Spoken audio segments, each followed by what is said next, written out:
அதிமுக வருதுன்னா ஆடுமலை காலி. டைனாசர் இந்த காலகட்டத்தில் தோன்றுனதுதான் கருப்பாம்பூச்சி. எந்த சந்தில பூந்து வேணா இருக்கும். அந்த மாதிரி மிகப்பெரிய சந்தர்ப்பவாதி திராவிடத்தோட ஆணிவேரா இருக்க பெரியாரை நீங்க கொஸ்டின் பண்ணாதான் திராவிட இயக்கத்தை வேற இருக்க முடியும் சொல்லிட்டு ஈரோடு இடைத்தேர்தலில் வந்துச்சுல 8000 பிராமின்ஸ் அவன் அப்படியே ஓட்டு போட்டாங்க. பாஜகவின் முதல்வர் வேட்பாளராக சீமான் முன்னிறுத்தப்படுவார்.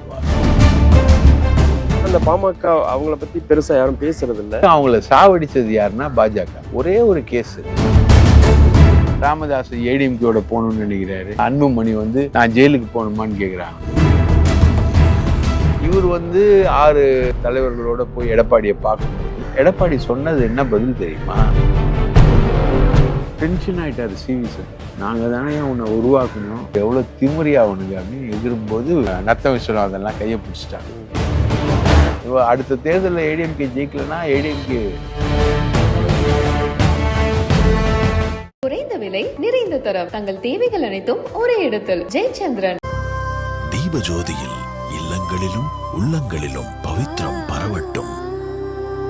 செங்கோட்டையன் அதிருப்தியில இருக்கிறார் அப்படிங்கிற வெளிப்பாடா பார்க்க முடியுது அப்படிங்கிறாங்க. அது எனக்கு தெரிஞ்சு செங்கோட்டையன் தான் கூவத்தூர்ல எடப்பாடிக்கு முன்னாடி முதலமைச்சரா வேட்பாளரா தேர்ந்தெடுக்கப்பட்டவர். ஆனா செங்கோட்டையனால அந்த எம்எல்ஏக்களுக்கெல்லாம் காசு கொடுக்கணும். ஓகே, அந்த அசைன்மெண்ட்டை அவரால் கேரி பண்ண முடியல. இவர்கிட்ட கரிகாலன்னு அந்த மணல் மாஃபியா ஹேண்டில் பண்ற விஷயம் என்பது இவர்கிட்ட இருந்ததுனால அந்த மணல் மாஃபியா தான் கொண்டு போய் கொடுக்குறாங்க. இப்போ ரீசெண்டா தேர்தலில் கூட ஒரு 150 கோடி துரைமுருகன் சொல்லி 150 கோடி அண்ணாமலைக்கு கொடுக்கப்பட்டதா ஒரு பெரிய விவாதம் கோயம்புத்தூர்ல வாக்காளர்களுக்கு பணம் கொடுக்கறது சம்பந்தமா எழுந்தது. ஸோ அதுல இவர் எடப்பாடி ஜெயிக்கிறாரு. ஓகே. ஸோ செங்கோட்டையன் பழைய ஆளு, 50 வருஷமா ஜெயிக்கிறாரு, எல்லாமே பண்றாரு. ஆனா அவருக்கு இப்போ நம்ம சிந்து ரவிச்சந்திரன் ஒருத்தர் இருக்காருங்க, அவர்கிட்ட கேட்டாலும் சிரிப்பார் செங்கோட்டையனை பத்தி. அவருக்கே உரிய தனிப்பட்ட பலவீனங்கள் என்பது அதிகம். அதுல அவருக்கு சிக்கிக்கிட்டு இருக்காரு. இவர் 6 தலைவர்களோட போய் எடப்பாடியை பார்க்கும்போது எடப்பாடி சொன்னது என்ன பதில் தெரியுமா? ஓபிஎஸ் சேர்க்கணும், சசிகலாவோட சேர்க்கணும்ன்றீங்களா? நீங்க போய் அவங்க தான் வலுவானவங்கன்னா அவங்க கூட போய் சேர்ந்துக்கோங்க. ஓ, டென்ஷன் ஆயிட்டாரு சிவி சார். ஓ, நாங்க தானே உன்னை உருவாக்கணும், நீ தான் ஒத்த தலைமைன்னு சொல்லி நாங்க தானே. இவங்க தானே கூட நின்னாங்க சார். நீ எங்களை போய் சேருன்னு சொல்ற, எவ்வளவு திமிரியா அவனுங்க அப்படின்னு எகிரும்போது மற்றவங்க நத்தம் விஸ்வநாதன்லாம் கையை பிடிச்சிட்டாங்க. வேணாம் சிவி சண்முகம் அப்படின்னு சொல்லிட்டு பிடிச்சிட்டாங்க. ஓகே. அதுக்கப்புறம் போய் சிவி சண்முகம் காலில் உயராரு, பேசுறாரு, போறாரு. இதுதான் எடப்பாடி. எடப்பாடி ஒரு தகுதியான தலைவர் இல்லைன்றது எல்லாருக்குமே தெரிஞ்ச ஒரு விஷயம். எடப்பாடி கிட்ட இருக்கக்கூடிய பெரிய மைனஸ் ஒரு கரிஸ்மேட்டிக் லீடர் கிடையாது. ஓகே. அவர் ஓட்டுக்களை வின் பண்ணி வராரு அப்படின்னு. இப்போ ஸ்டாலின் இருக்கும்போது, கலைஞர் உயிரோடு இருக்கும்போது ஸ்டாலின் என்ன நிலைமையோ அதே நிலைமை தான் இப்போ எடப்பாடி. ஸ்டாலினுக்கு அவ்வளோ பெரிய அளவுக்கு ஒன்றும் கரிஸ்மேட்டிக் மக்கள் வாக்குகளை வாங்குற அளவுக்கு அப்போ இல்லைல்ல. அதுக்கப்புறம் தான் வந்தாரு ஸ்டாலின் தான் வராரு, விடியல் தான். அதுக்கப்புறம் தான் அது வருது. அந்த மாதிரி தான் கரிஸ்மாட்டிக் லீடர்ல. அதனால இவங்க ரொம்ப கலங்குறாங்க. ஏடிஎம்கே மறுபடியும் அடுத்த தேர்தலில் ஏடிஎம்கே ஜெயிக்கலன்னா ஏடிஎம்கே ரொம்ப கஷ்டம். Okay okay. ஒன்று பிஜேபி டேக் ஓவர் பண்ணி போயிடும், இல்லைன்னா தாவேகா டேக் ஓவர் பண்ணி போயிடும். ஓகே. ஏடிஎம்கேவை 2 பேர். ஏடிஎம்கேக்கு அது ஒரு ஆபத்தா இருக்கும், மிகப்பெரிய ஆபத்து. ஸோ அதுக்கான அதிருப்தி, அதுக்கான விஷயங்கள், அதுக்கான இதுக்காக செங்கோட்டையன் பேசுறாரு. ஆனா என்ன விஷயம் என்னன்னா, பொட்டக்கோழி கூவி பொழுது விடியாதுன்னு சொல்லுவாங்க இல்லையா, அது பெண்களை இழிவா பேசுறதுக்காக இல்லை. ஆனா அந்த மாதிரி சொல்லக்கூடிய விஷயம் செங்கோட்டையன் பேசி அதிமுகல மிகப்பெரிய விஷயம் எதுவும் நடக்காது. ஓகே. இல்லை, இதுக்கு பின்னாடியும் பாஜக இருக்கும் அப்படின்னு சொல்றாங்க சார். பாஜக ஆமா, அதுக்கு பின்னாடியும் இருக்கும். வேலுமணி போய் தமிழிசை வீட்டுக்கு பத்திரிகை கொடுக்குறாரு. இங்க பூங்கா நகர்ல ஒருத்தர் இருக்கா, அவங்க வீட்லயும் கொண்டு போய் கொடுக்குறாரு. சதாசிவம் வீட்டுல போய் கொடுக்குறாரு. அது மாதிரிலாம் நிறைய வேலைகள்லாம் வேலுமணி பண்ணிட்டு இருக்காரு. நான் தான் எல்லாமே விஜய் கிட்டேயும் பேசுறாரு வேலுமணி.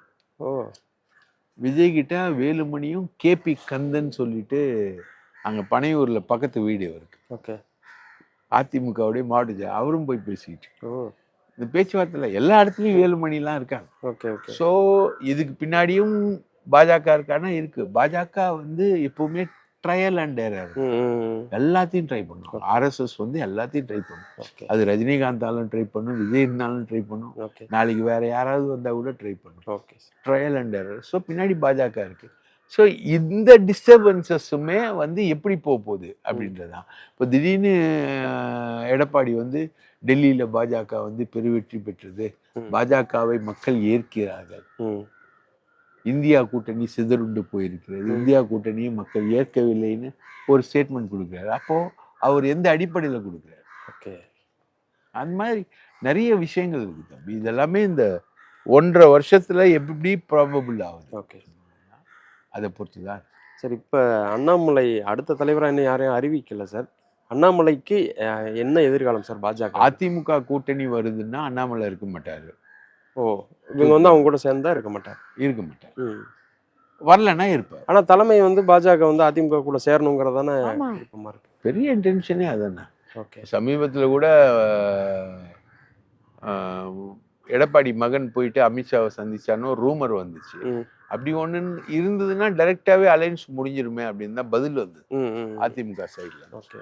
ஸோ அது மாதிரி அதிமுக வருதுன்னா ஆடுமலை காலி, அதிமுக வரலன்னா அண்ணாமலை ஆடுமலை இருப்பார், பாஜக இருப்பார். ஓகே, தலைவராக. Okay sir. இதுக்கு இடையில வந்து இப்போ சமீப காலமாக சீமான் அவரோட செயல்பாடுகள் எல்லாம் எப்படி பார்க்குறீங்க சார்? அதாவது அவர் என்ன நினைக்கிறான்னா, அவருக்கு ஒரு ராங் அட்வைஸ் கொடுத்துருக்காங்க. அதாவது பேசிக்காக வந்து நீங்கள் வந்து ஸ்டாலினுக்கு ஈக்குவலான தலைவராக வரணும். இப்போது எப்படின்னா, ஜெயலலிதா இறந்த உடனே கட்சி ஆஃபீஸ்க்கு வந்த சசிகலா வந்து ஜெயலலிதா மாதிரியே கொண்டு போட்டிருந்தாங்க. ட்ரெஸ்ஸிங்கும் அவங்க மாதிரி தான். அந்த கை இது வரைக்கும் வச்ச ஜாக்கெட்டு, இதுதான் வந்து இளவரசி சொல்லி அமைச்ச ஏற்பாடு. ஓகே. இளவரசி வந்து நீங்கள் அம்மா சின்னம்மா நீங்கள் இப்படி தான் ட்ரெஸ் பண்ணோம், அதை கேட்டு இந்த அம்மாவும் சின்னம்மாவும் வந்து அம்மா மாதிரி ட்ரெஸ் பண்ணிட்டு வேஷம் போட்டாங்க. என்னதான் வேஷம் போட்டாலும் ஜெயலலிதாவுக்கு சமமா வந்து சசிகலா வர முடியாது. அந்த மாதிரி திராவிட இயக்கத்தை நீங்க வேற இருக்கணும்னா திராவிடத்தோட ஆணி வேறா இருக்க பெரியாரை நீங்க கொஸ்டின் பண்ணாதான் ஓகே திராவிட இயக்கத்தை வேற இருக்க முடியும்னு சொல்லிட்டு சில வியூக அமைப்பாளர்களுக்கான, இப்போ ஓசியில கூட வியூக அமைப்பாளர்கள் பல பேர் கிடைக்கிறாங்க. உளறிக்கிட்டு இருப்பான் டிவியில உட்காந்து. ஓகே. அவங்கள ஒருத்தன் சொல்லியிருக்கான். முன்னாடி அந்த வேலையை வந்து பாஜக தான் பார்த்தது. இதுல சீமானோட நுணுக்கம் என்னன்னா தம்பி, அதாவது ஒசாமா பின்லாடன் அப்படின்னு ஒரு டெரரிஸ்ட் வந்து கொல்லப்பட்டான் 9/11க்கு அப்புறம். அந்த ஒசாமா பின்லாடன் கொடியை வந்து நீங்க போட்டு அமெரிக்காவில் ஒரு கட்சி நடத்த முடியுமா? இல்லை, முடியாதுல்ல. ஆனா பிரபாகரனுடைய கொடியை போட்டு ஒரு கட்சி நடக்குதுல்ல தமிழ்நாட்டில், சீமான் கட்சி. ஆமா, கொண்டு வந்துட்டான்ல. ஆமா. அப்போ இந்த கட்சிக்கு பேக்ரவுண்டு ஆரம்பிச்சு நிக்க வச்சது யாரு? பிஜேபி. 15 வருஷம் தானே ஆகுது. இவர் வந்து 15 வருஷமா யாரோட ஆட்சி இருக்கு? பிஜேபி ஆட்சி. விடுதலை புலிகள் இயக்கம் இது தமிழகத்தில் தடை செய்யப்பட்ட இயக்கம். ஆமா. நீங்க பிரபாகரன் படத்தை போட்டு பிரபாகரன் தலைவன் சொல்லிட்டு பிரபாகரனுடைய கொடியை போட்டு ஒரு இயக்கத்தை ஒருத்தன் ஃப்ளோட் பண்ணிட்டான்ல. அப்போ மத்திய அரசு கண்டுக்காம இருக்கு. அதுவும் வெளிநாட்டு திரள் நிதி வாங்குறான். எவன் வந்து விடுதலை புலிகளுக்கு ஆயுதம் சப்ளை பண்ணானோ அவன் தான் துட்டு கொடுக்குறான். அதை வச்சு ஒரு பார்ட்டியை ஃப்ளோட் பண்ணி கொண்டு வந்துட்டார். அடுத்த கட்டம்னா இப்போ கூட பேச்சு வந்துச்சுல, அடுத்தது பாஜகவின் முதல்வர் வேட்பாளராக சீமான் முன்னிறுத்தப்படுவார் அப்படின்னு ஒரு பேச்சு வந்திருக்கு. Okay, latest. அப்போ அடுத்த கட்டம் என்ன? பிஜேபியுடைய அந்த வாக்குகள், இந்துத்துவ வாக்குகள், இந்த வாக்குகள்லாம் கவரணும். ஓகே. அப்படின்னா அடுத்த கட்டமா வந்து நீ வளரணும் அப்படின்றது வந்து இப்போ ஈரோடு இடைத்தேர்தலில் வந்துச்சுல 8000 பிராமின்ஸ். அவன் வந்து குலத்தொழிலாகவே வந்து ஈரோட்டில் இருக்கக்கூடிய பிராமின்ஸ் வந்து 8000 பேர் வந்து குல ரீதியாகவே ஜென்மனான்னு சொல்லுவாங்க சமஸ்கிருதத்தில். இது மாதிரி ஜென்ம சத்ருவா நினைக்கிறது பெரியார். அவன் அப்படியே ஓட்டு போட்டான்ல சீமானுக்கு. ரைட்டா? திமுக எதிர்ப்பு ஓட்டுகளும் கொஞ்சம் விழுந்துடுச்சு. ஓகே. ஸோ அந்த ஓட்டுக்களை வந்து இவர் வாங்கிட்டார். இன்னொரு பக்கம் சார், அது பிஜேபியோட ஓட்டையும் சேர்த்து தான் வாங்கியிருக்காரு வாங்கியிருக்காரு. அப்படின்னு சொன்னாங்க. அதான் ஓகே. பிராமின்ஸ் வந்து கம்ப்ளீட் பிஜேபி தானே. 12,000 ஓட்டு, ம் ம் 12,000 ஓட்டையும் சேர்த்து வாங்கியிருக்காரு. ம் தேமுதிகல வந்து சந்திரகுமாருக்கு வந்து தோக்கடிக்கணும்னு சொல்லி சில ஓட்டுகளை வந்து சீமானுக்கு போட்டிருக்காரு. ம். இந்த மாதிரி ஏதோ ஒன்று மேனேஜ் பண்ணி வர்றாருல. இந்த டைனோசர் வந்து பார்த்தீங்கன்னா அழிஞ்சிருச்சு இனம். ம் ஆனால் அந்த காலகட்டத்தில் தோன்றுனது தான் கருப்பாம்பூச்சி. ம் இன்னைக்கு வரைக்கும் இருக்கு. இருக்கு. எந்த சந்தில பூந்து வேணா இருக்கும். ம். அந்த மாதிரி மிகப்பெரிய சந்தர்ப்பவாதி சீமான். ஓகே. அவரோட பெரியார் எதிர்ப்பு இந்த விஷயங்கள் எல்லாமே வந்து இப்போ நவீன காலத்துல என்னன்னு யோசிக்கிறார். அவர் எப்படி யோசிக்கிறாருன்னா, நவீன காலம் என்ன காலம்? இந்துத்துவ காலம். ஓகே.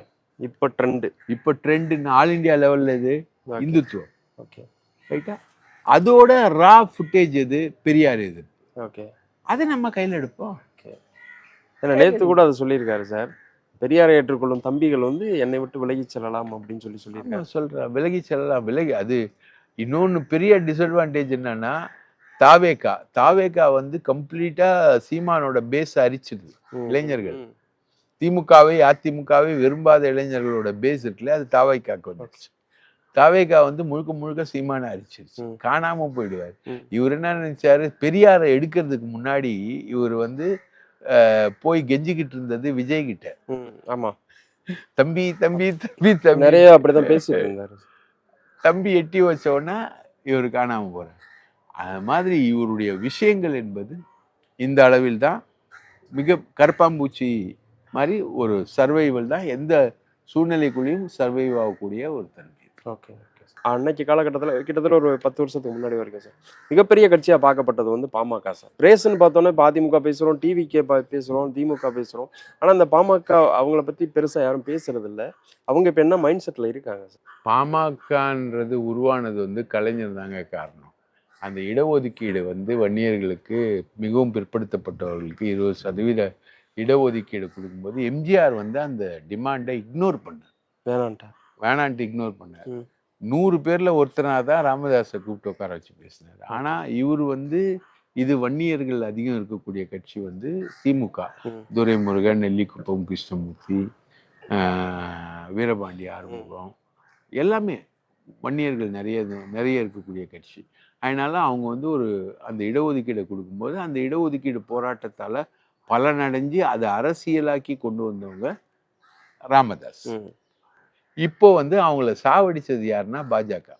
ஒரே ஒரு கேஸு, மெடிக்கல் காலேஜில் வந்து துட்டு வாங்கினார், அனுமதிக்கு துட்டு வாங்கினார்னு ஒரு கேஸை போட்டு அந்த கேஸில் வந்து இவரை ஃபிக்ஸ் பண்ணி வச்சுக்கிட்டு இவங்களை வந்து தொடர்ச்சியாக நீங்கள் பார்த்தீங்கன்னா எந்த தேர்தல் எடுங்க, பார்லிமெண்ட் தேர்தல் எடுங்க, பாமக வந்து பாஜக கூட்டணியில் தான் இருக்கும். அப்போ முழுக்க முழுக்க இப்போ இடஒதுக்கீடுன்றதை வந்து சென்சஸ் மூலமாக தான் பண்ண முடியும். இப்போ 2011 சென்சஸ் எடுக்கப்பட்டது. 2021 சென்சஸ் எடுக்க வேண்டியது மோடி. 25 வந்துருச்சு. இன்னைக்கு வரைக்கும் சென்சஸ் எடுக்கல. அப்போ மோடியை கேள்வி கேட்க இவங்களால முடியல. ஸோ மாட்டிக்கிட்டாங்க. அப்போ இடஒதுக்கீட்லையும் மாட்டிக்கிட்டாங்க, காலேஜ் கேஸ்லையும் மாட்டிக்கிட்டாங்க, அலையன்ஸும் எடுக்க முடியல, எதுவும் பண்ண முடியல. அண்ணாமலை வீட்டில் உட்காந்து கமாண்ட் பண்ணுற அளவுக்கு நிலவரத்தில் அவங்க மாட்டிக்கிறாங்க. ராமதாஸ் ஏடிஎம்கேயோட போகணும்னு நினைக்கிறாரு. ஆனால் அன்புமணி வந்து நான் ஜெயிலுக்கு போகணுமான்னு கேட்குறாங்க. ஸோ அன்புமணி ஜெயிலுக்கு போகணுமா வேணாமான்றது குடும்பத்தில் ஒரு மிகப்பெரிய விவாதம் ஆகுது.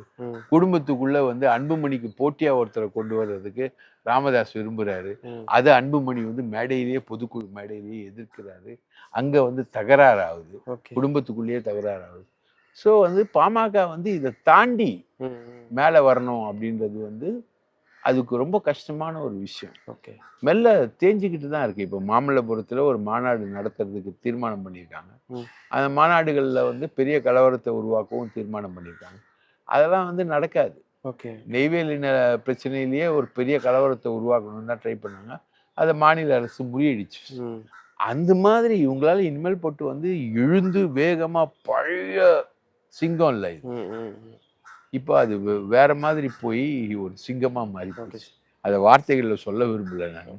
அந்த மாதிரி ஒரு சிங்கமா அது மாறி போச்சு. அதனால அவங்களுக்கு எதிர்காலம் என்பது ரொம்ப ரொம்ப கம்மி. they have no choice except to go with BJP. அவங்க மறுபடியும் பிஜேபி அலையன்ஸில் தான் போவாங்க. இப்போ விஜய் கொடுத்த அறிக்கை தான் நீங்கள் பேசின வச்சு எடுக்கிறேன். சென்சஸ் வந்து இது சாதிவாரி கணக்கெடுப்பு வந்து எடுக்கணும் அப்படின்னு அவர் ஒரு அறிக்கை கொடுக்குறாரு. தமிழக அரசு வந்து அதை செய்யணும் அப்படின்னு. தமிழக அரசு பண்ணால் அதுக்கு தீர்வு கிடைக்குமா இல்லை பாசிபிளா? தமிழக அரசு அதை பண்ண முடியாது தம்பி. இப்போ தெலுங்கானாவில் எடுக்கப்பட்ட சாதிவாரி கணக்கெடுப்பு வந்து 75 கேள்விகள். மத்திய அரசு எடுக்கிற சென்சஸ்ல இருக்கிறது 200 கேள்விகள். ஓகே.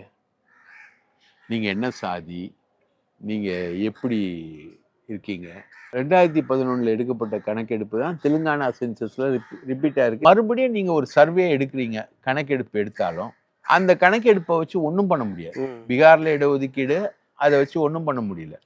தமிழகத்துல நிறைவேற்றப்பட்ட அருந்ததியர் இடஒதுக்கீடு, இஸ்லாமியர் இடஒதுக்கீடு எல்லாமே வந்து உங்களுக்கு வந்து 2011 சென்சஸை பேஸ் பண்ணி தான் எடுத்திருக்காங்க. ஸோ வந்து நீங்க வந்து ஒரு மறுபடியும் ஒரு சென்சஸை 2011 சென்சஸையே டேட்டா வைஸ் பண்ணல இன்னும் கவர்மெண்ட், ரைட்டா? ஃபுல்லா டேட்டாவா ஸ்பிளிட் பண்ணல, இன்னும் வச்சுக்கிட்டு இருக்கு. 2021 எடுக்கட்டும் சென்ஸ், 2025 ஆயிடுச்சு. உங்க கேள்வி வந்து மத்திய அரசு வந்து சென்சஸ் எடுக்கணும். ஓகே, ரைட்டா? மத்திய அரசு சென்சஸ் எடுக்கணுன்றது மத்திய அரசு ஜிஎஸ்டி எல்லாம் தமிழ்நாட்டுக்கு ஒழுங்கா கொடுக்கணுன்ற மாதிரி ஒரு டிமாண்டு தான், ஒரு கற்பனை கோரிக்கை தான், ஒரு காற்றில் போகக்கூடிய கோரிக்கை தான். அதுதான். அப்போ மத்திய அரசு சென்சஸ் எடுக்கணுமே தவிர அதுக்கு பதிலாக சாதிவாரி சென்சஸ் அப்படின்னு நீங்க போறது என்பது ப்ராக்டிக்கலே வந்து இம்பாசிபிள். அது மாதிரி எதுவும் நடக்கிறதுக்கான வாய்ப்பு என்பது கிடையாது. ஓகே ஓகே சார், இவ்வளவு நேரம் எங்கள் கேள்விகளுக்கெல்லாம் பதில் சொன்னீங்க சார். ரொம்ப நன்றி சார். வாய்ப்பளித்ததற்கு மிக்க நன்றி. தீபஜோதியில் இல்லங்களிலும் உள்ளங்களிலும் பவித்ரம் பரவட்டும்.